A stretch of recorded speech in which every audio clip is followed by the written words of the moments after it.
Si vous avez grandi dans l'Amérique rurale, les couleurs vertes et jaunes signifiaient quelque chose. Elles représentaient l'intégrité. Elles représentaient l'autonomie et l'acier américain. Pendant des générations, acheter un John Deere n'était pas seulement une décision commerciale pour un agriculteur. C'était une question de fierté. Mais l'entreprise qui a construit le légendaire tracteur 4020 n'existe plus. Elle a été remplacée par une corporation technologique qui traite ses clients comme des locataires et ses travailleurs comme des passifs. Dans cette enquête, nous allons exposer la mort du tracteur vert. Nous allons examiner les verrous logiciels qui rendent illégal de réparer votre propre moteur, les frais d'abonnement qui transforment l'agriculture en un service et la récente trahison corporative qui expédie des milliers d'emplois américains au sud de la frontière. Ils n'ont pas seulement vendu la ferme, ils vous ont vendu vous. Pendant plus d'un siècle, le cœur de John Deere a été Waterloo, Iowa. La phrase «Rien ne roule comme un cerf» était soutenue par les mains des machinistes et soudeurs américains. Mais en 2024, le masque est tombé. John Deere a annoncé des licenciements massifs dans ses usines du Midwest. Ils ont licencié des centaines de travailleurs en Iowa et en Illinois, les mêmes personnes qui ont bâti la marque. Et où sont allés ces emplois? Ils sont allés dans un nouveau complexe de fabrication à Ramos, au Mexique. Les dirigeants ont affirmé que c'était nécessaire pour rester compétitifs. Mais regardons les comptes.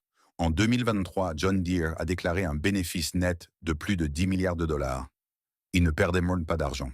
Ils en imprimaient. Ils n'ont pas déménagé au Mexique pour sauver l'entreprise. Ils ont déménagé au Mexique pour faire monter le cours de l'action pour Wall Street. Ils ont pris un héritage d'artisanat américain et l'ont échangé contre une main-d'œuvre moins chère tout en continuant à vous facturer 6 chiffres pour un tracteur. L'autocollant sur le côté indique toujours John Deere, mais l'âme de la machine a été laissée en Iowa. Mais la trahison va plus loin que l'usine. Elle est à l'intérieur du moteur lui-même. Si le tracteur de votre grand-père tombait en panne dans les champs, il le réparait avec une clé et un marteau. Il le remettait en marche et terminait la récolte. Si un John Deere moderne tombe en panne, vous n'avez pas besoin d'une clé. Vous avez besoin d'un avocat. John Deere est devenu le visage du mouvement anti-réparation. Ils ont intégré des verrous logiciels propriétaires dans chaque composant majeur de leur nouvelle machine. Si un capteur tombe en panne ou un contrôleur meurt, vous pouvez physiquement remplacer la pièce, mais le tracteur ne démarrera pas. L'ordinateur reconnaît qu'une nouvelle pièce a été installée et il verrouille le système. Il exige qu'un technicien du concessionnaire vienne à votre ferme, branche un ordinateur portable propriétaire et autorise la réparation. Il vous facture des centaines de dollars de l'heure pour le temps de trajet juste pour cliquer sur un bouton à l'écran. Nous avons parlé à des agriculteurs qui ont été bloqués dans les champs pendant la récolte, avec une tempête qui approchait, en attendant un concessionnaire qui était complet pour 2 semaines.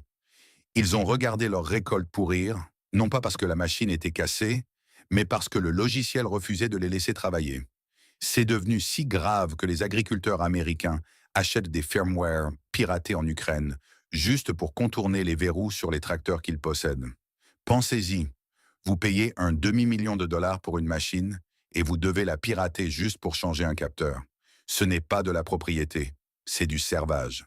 L'objectif de John Deere n'est plus de vous vendre du fer, c'est de vous vendre un abonnement. Ils sont obsédés par les données. Les tracteurs modernes sont remplis de modems et de récepteurs GPS. Ils suivent chaque mouvement, chaque graine plantée et chaque gallon de carburant brûlé. Et John Deere affirme qu'il possède moins ces données. Ils veulent facturer aux agriculteurs des frais mensuels pour accéder aux fonctionnalités avancées de leur propre équipement. Ils poussent vers un futur où le tracteur n'est qu'une plateforme matérielle pour la vente de logiciels. Si vous arrêtez de payer l'abonnement, ils peuvent désactiver à distance les fonctionnalités sur lesquelles vous comptez. Ils veulent transformer l'agriculteur américain en abonné. Et enfin, nous devons parler de la machine elle-même. L'ancien 4020 était un bloc de fonte. C'était simple, c'était lourd, c'était surdimensionné. Les nouvelles machines sont un cauchemar de capteurs en plastique, de réservoirs DEF et de faisceaux de câbles. Elles ont remplacé la fiabilité mécanique par la complexité électronique.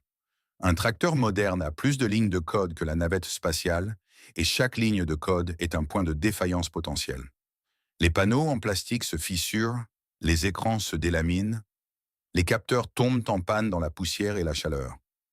Ils ont éliminé la durabilité du produit par l'ingénierie de la valeur. Ils construisent une technologie jetable pour une profession qui exige une fiabilité générationnelle. Voici le verdict. Le marché connaît la vérité. C'est pourquoi le prix d'un tracteur John Deere vieux de 30 ans monte en flèche aux enchères. Les agriculteurs se disputent pour mettre la main sur le vieux fer. Ils perdent des prix élevés pour des tracteurs construits dans les années 1990 parce que ces machines peuvent être réparées avec une clé. Ils votent avec leur portefeuille. Ils rejettent la production mexicaine. Ils rejettent les verrous logiciels. Ils rejettent le modèle d'abonnement. Si vous êtes sur le marché pour un tracteur, ne vous laissez pas séduire par l'écran tactile et la peinture verte. Recherchez les modèles pré-émission et pré-informatique. Recherchez les machines construites à Waterloo, pas à Ramos. L'entreprise qui porte le nom de John Deere est morte il y a longtemps. Ce qui reste n'est qu'une corporation qui en porte la peau. Ils ont vendu la ferme. Ne les laissez pas vous vendre une citron.